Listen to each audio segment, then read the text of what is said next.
Assalamualaikum warahmatullahi wabarakatuh. Kembali lagi dalam YouTube channel saya, Anissa Dwi Rahmi. Pada pertemuan kali ini, saya akan membahas tentang letter of credit dan safe deposit box.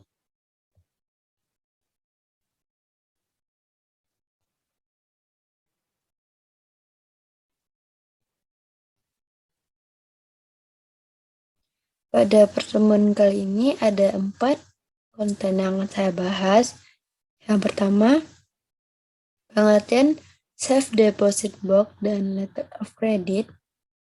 Yang kedua, ada jenis-jenis SDB dan letter of credit. Yang ketiga, ada mekanisme SDB dan letter of credit. Yang keempat, ada kelebihan dan kekurangannya. Pasti teman-teman bertanya, apa sih yang maksud dengan safe deposit box? Nah, safe deposit box itu adalah salah satu sistem pelayanan bank kepada masyarakat dalam bentuk menyewakan kotak atau box dengan ukuran tertentu untuk menyimpan barang-barang berharga dengan jangka waktu tertentu, dan nasabah menyimpan sendiri kunci kotak pengaman tersebut. SDB juga dilengkapi dengan 2 buah anak kunci yang berbeda. Yang pertama, customer key atau anak kunci safe deposit box yang dipegang oleh nasabah, dan master key kunci utama anak kunci yang dipegang oleh pihak bank.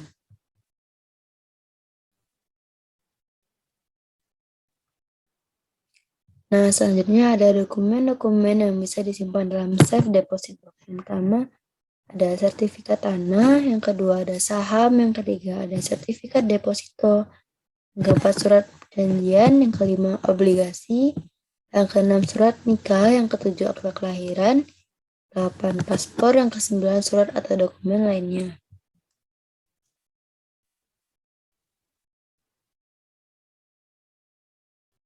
Nah, selanjutnya ada barang yang tidak boleh disimpan dalam SDB. Yang pertama ada senjata api atau bahan peledak. Kedua, segala macam barang yang diduga dapat membahayakan atau merusak safe deposit box. Ketiga, barang-barang yang sangat diperlukan saat keadaan darurat, seperti surat kuasa. Selanjutnya ada biaya-biaya yang harus dikeluarkan. Yang pertama, uang sewa deposit box yang nilai tergantung tipe yang telah dibutuhkan oleh masing-masing nasabah, serta jangka waktu yang dibutuhkan oleh nasabah. Pembayaran biaya sewa biasanya per tahun. Kedua, setoran jaminan merupakan bentuk antisipasi yang diperuntukkan untuk mengganti kunci safe deposit box apabila suatu saat kunci nasabah hilang dan tempat safe deposit box harus dibongkar. Akan tetapi, jika suatu saat kunci safe deposit box sampai batas waktu akhir sewa deposit box tidak hilang, maka setoran jaminan kunci dapat diambil.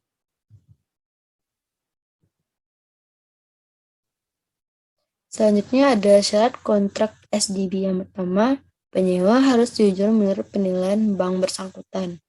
Kedua, pengontrak harus memberikan jati dirinya seperti KTP, SIM, paspor, dan lain-lainnya.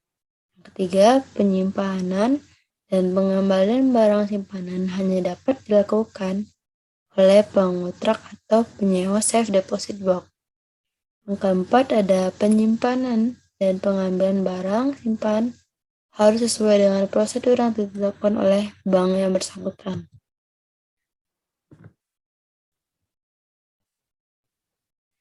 Selanjutnya ada prosedur pembukaan safe deposit box. Yang pertama, calon nasabah SDB harus mengajukan permohonan kepada bank dan calon pengontrak harus menandatangani surat perjanjian tersebut.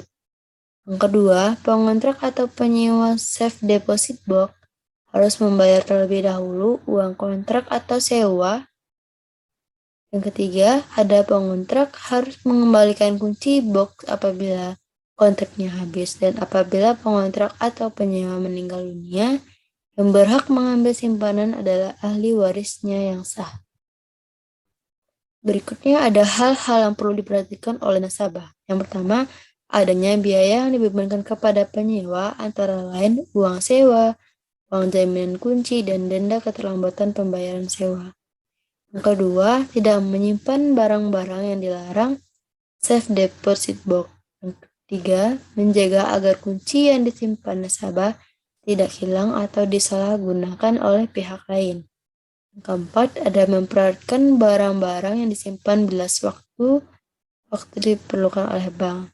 Kelima, jika kunci yang dipegang penyewa hilang, maka uang jaminan kunci akan digunakan sebagai biaya pengganti kunci dan membongkar safe deposit box yang wajib disaksikan oleh penyewanya sendiri. 7. Memiliki daftar isi dari safe deposit box dan menyimpan fotokopi salinan dokumen tersebut di rumah untuk referensi. Selanjutnya, bagaimana sih cara membuat safe deposit box itu sendiri?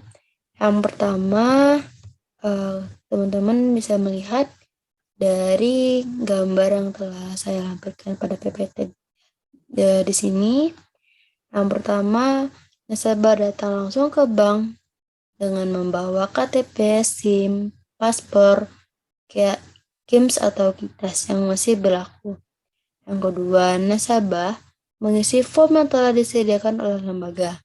Yang ketiga, nasabah menunjukkan nomor rekening dan jenis rekening apakah tabungan atau giro. Petugas menyerahkan formulir permohonan safe deposit yang harus diisi oleh nasabah tersebut. Yang keempat, setelah itu petugas bank melakukan kontrak perjanjian dengan nasabah tentang besarnya pembayaran sewa dan uang jaminan kunci yang telah disepakati. Yang kelima, penyewa atau nasabah menandatangani akad dan melakukan ijab kabul. Barulah safe deposit book dipakai dengan 2 anak kunci, 1 master key yang dipegang oleh bank dan 1 anak kunci lainnya yang dipegang oleh penyewa. Dan terakhir, nasabah memberikan uang sewa kepada lembaga sesuai dengan ketentuan atau ujrah nasabah dan membawa berkas yang akan disimpan dan diikuti oleh pegawai bank. Barulah nasabah tersebut mendapatkan kotak SDB yang akan diisi dengan dokumen-dokumen tertentu.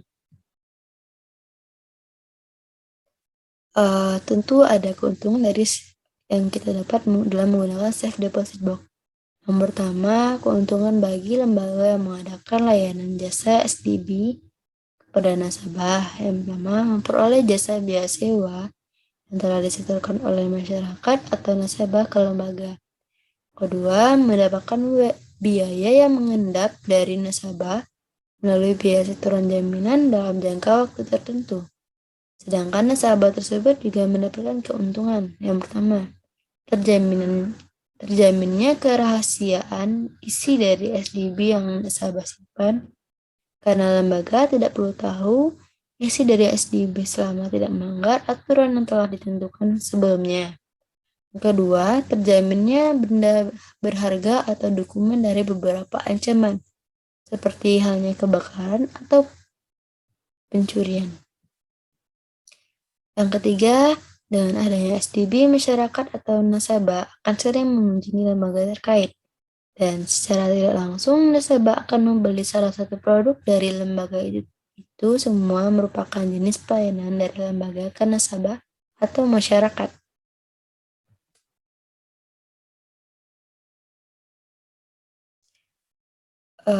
Materi selanjutnya ada letter of credit. Pasti teman-teman akan bertanya, apa sih yang dimaksud dengan letter of credit itu sendiri?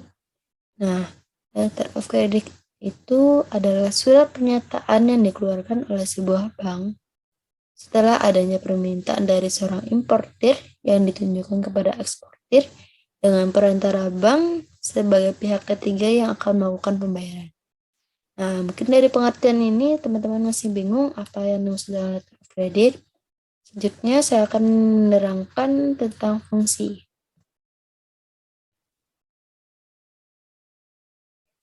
Nah, fungsi dari letter of credit itu sendiri yang pertama, menyelesaikan masalah ekspor dan impor. Yang kedua, memberikan keuntungan. Yang ketiga, fasilitas kredit. Yang keempat, menjadi jaminan.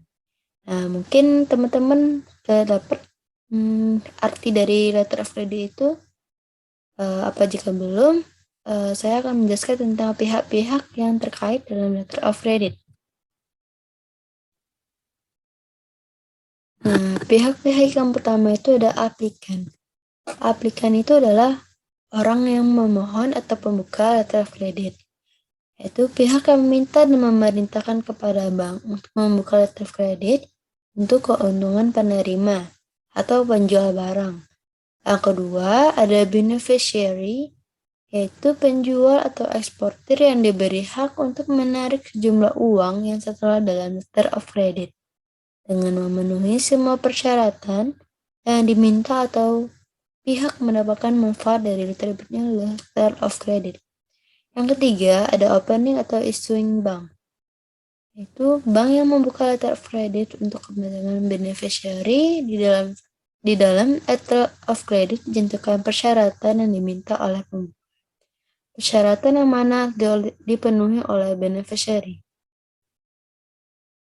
Yang keempat ada advising bank, yaitu bank yang menerima dan meneruskan letter of credit kepada beneficiary atau bank lain yang ditunjuk dalam letter of credit.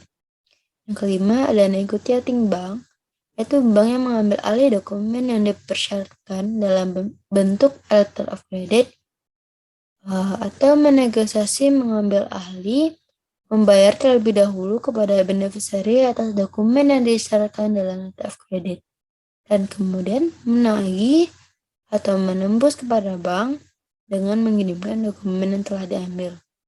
Keenam, ada confirming bank, yaitu bank yang ikut menjamin suatu letter of credit atas permintaan atau otorasi dari issuing bank. Nah, selanjutnya ada syarat letter of credit. Dokumen harus diikuti nasabah dalam membuatnya. Yang pertama ada bill of lending atau RY bill, yaitu dokumen yang pertama sebagai tanda bukti bahwa barang telah diberangkatkan dari negara asal. Selain membuktikan barang telah dikirim, bill of landing juga berguna untuk membuktikan kepemilikan barang yang telah dikirim. Ada faktur tagihan, yaitu faktur yang berisi nama dan juga harga barang yang dikirim oleh eksportir. Dokumen ini juga dapat dipakai sebagai bukti transaksi yang sah. Yang ketiga ada asuransi, yaitu barang yang dikirim dari luar negeri harus diasuransikan. Asuransi berguna untuk menjamin keselamatan barang sampai ke tujuan. Apabila terjadi kerusakan atau kehilangan barang di sepanjang perjalanan, kerugiannya akan dipertanggungjawabkan oleh pihak asuransi. Yang keempat ada packing list, yaitu dokumen ini biasanya diterbitkan untuk mengirimkan barang dalam jumlah besar. Seperti namanya, packing list memuat barang apa saja yang termasuk dalam sebuah kontainer ketika akan dikirimkan. Yang kelima ada Certificate of Inspection, yaitu sebelum diberangkatkan ke luar negeri, barang harus melewati bagian pemeriksaan terlebih dahulu. Apabila lolos, pengirim akan menerima dokumen berupa Certificate of Inspection. Nah, selanjutnya ada jenis-jenis letter of credit. Yang pertama ada revocable letter of credit, yaitu dapat diubah atau dibatalkan sewaktu-waktu tanpa pemberitahuan terlebih dahulu kepada beneficiary. Ketentuan tersebut menunjukkan bahwa suatu letter of credit yang dapat ditarik kembali atau dibatalkan tidak menciptakan suatu ikatan hukum antara pihak bank dan beneficiary. Selanjutnya ada irrevocable letter of credit, yaitu tidak dapat diubah atau dibatalkan tanpa persetujuan semua pihak, baik pembeli, penjual, maupun pihak bank yang bersangkutan. Selama jangka waktu berlaku yang ditentukan dalam letter of credit, issuing bank tetap menjamin untuk membayar, mengascape, atau menegosiasi wesel-wesel yang ditarik dari letter of credit. Yang ketiga ada confirmed irrevocable letter of credit. Itu dianggap paling sempurna dan paling aman dari sudut penerima letter of credit, karena pembayaran atau pelunasan wesel yang ditarik dijamin sepenuhnya oleh opening bank maupun advising bank. Bila segala syarat-syarat dipenuhi, tidak mudah dibatalkan karena sifatnya irrevocable. Yang keempat ada safe payment, yaitu letter of credit yang pembayarannya secara tunai atau langsung pada saat dokumen diajukan oleh eksportir kepada adverse bank. Nah, Pasti teman-teman bertanya, bagaimana sih cara pembukaan letter of credit tersebut? Nah, berikut adalah gambaran yang akan saya jelaskan.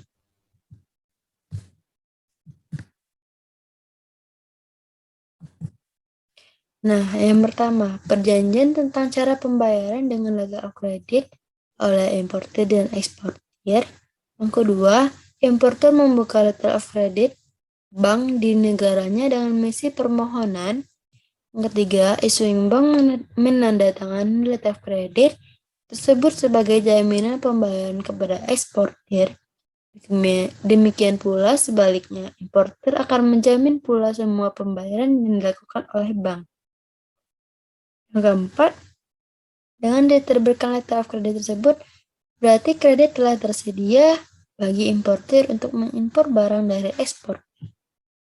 Yang kelima, advice terhadap letter of credit dilakukan oleh confirming bank atas perintah issuing bank guna memperkuat jaminan pembayaran kepada eksportir. Yang keenam, ada wesel dan dokumen pengiriman diperiksa oleh confirming bank sebagai tanda persetujuan pengiriman barang.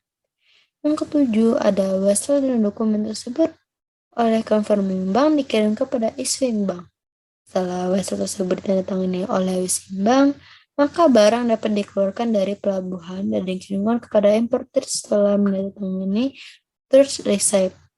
Nah, pada waktu tersebut terjadilah transaksi pembayaran antara eksportir dan confirming bank melalui negosiasi atas dokumen ekspor impor dengan issuing bank melalui debit rekeningnya di bank yang bersangkutan dan confirming bank dengan issuing bank melalui reimbursement atas letter of credit tersebut. Nah, pasti ada manfaat dari pertama ekspor. Yang pertama, importer dapat menerima pembayaran secara berkelanjutan menggunakan hak kepemilikan yang tertera pada letter of credit. Yang kedua, pihak eksportir dan importer terbebas dari pengaruh kurs mata uang asing yang fluktuatif. Yang ketiga, kelebihan dijamin mendapatkan pembayaran atas barang yang sudah dikirimkannya ke luar negeri. Yang keempat, tersedianya pilihan pembayaran melalui kredit bank bagi importer dan eksportir. Nah, tentu dari kelebihan tersebut ada kekurangannya. Kekurangan yang pertama itu, importer harus menanggung biaya tambahan di luar harga produk. Kedua, membutuhkan waktu yang lebih lama untuk mengurus berkas. Ketiga, bank tidak bertanggung jawab atas kerusakan atau ketidaksesuaian produk yang dikirimkan oleh eksportir. Nah, sekian dari penjelasan materi saya. Mungkin teman-teman dapat memahami penjelasan saya. Apabila ada salah kata, mohon dimaafkan. Wabillahi taufiq wal hidayah. Assalamualaikum warahmatullahi wabarakatuh. Jangan lupa subscribe, like, and share YouTube channel Ansa di Fitrahmi.